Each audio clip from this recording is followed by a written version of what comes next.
Visiting my old college campus stirs up lots of nostalgia. It's a part of my history, but the beauty is I get to keep that legacy while still moving forward. And for me, today bikes take up the time that college once did. And that's a good segue for this video because Schwinn has some associated nostalgia too. And one of the most iconic Schwinn bikes is the 1965 Collegiate. Classic lines made in the USA, absolute tanks built so well some are still in use. A few have even been restored to their former glory, but this is not a restoration, it's actually a new bike and a big deal.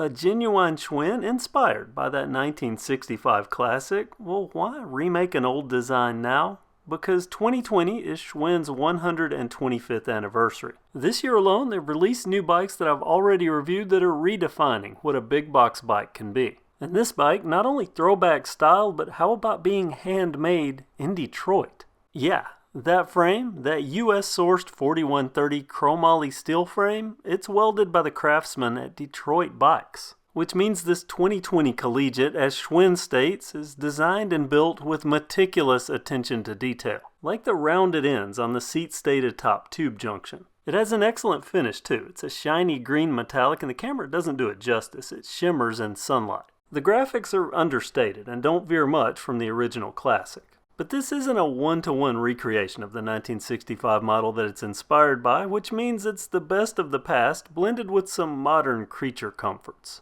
Example, classic sweeping style handlebars. They're not steel though, these are polished alloy.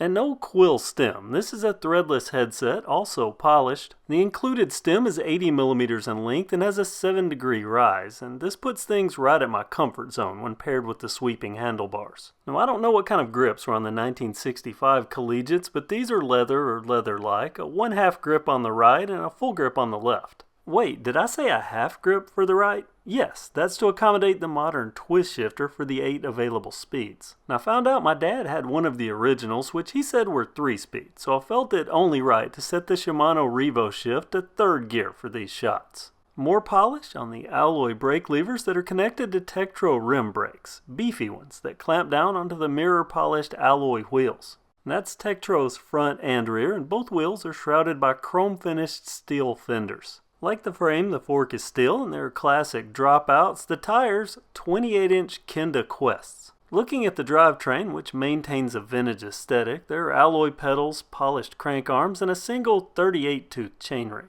Move to the rear though, and it's modern, with the Shimano Altus derailleur moving through the gears. There's also Jaguar cable housings and a cassette, a Shimano 12 to 32 tooth. There's lots to look at. The chrome, the polished alloy, and the modern components mostly disappear into the vintage styling. But Schwinn also paid attention to comfort and how the bike was going to perform as a rider, which pairs well with the quality construction and the smoothness of a 4130 steel frame. The bike weighs 30.2 pounds, and if asked to classify it, I would have said because of the vintage styling, cruiser category. And for that, it's very at home, leisurely strolling around town. But this bike can quickly transition to be somewhat speedy when needed, and oddly comfortable for stand-up pedaling, something I don't normally attribute to bikes with sweeping style handlebars. Apparently in 1965 they were onto something with bike design, because I could see this fitting lots of roles today.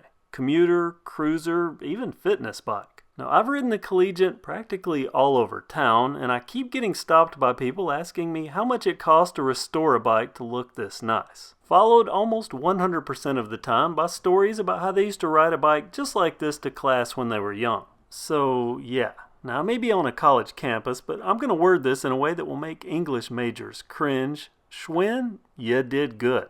Now I'm told this bike will be exclusively sold through wal-mart.com, website not in store, and think about how special this is.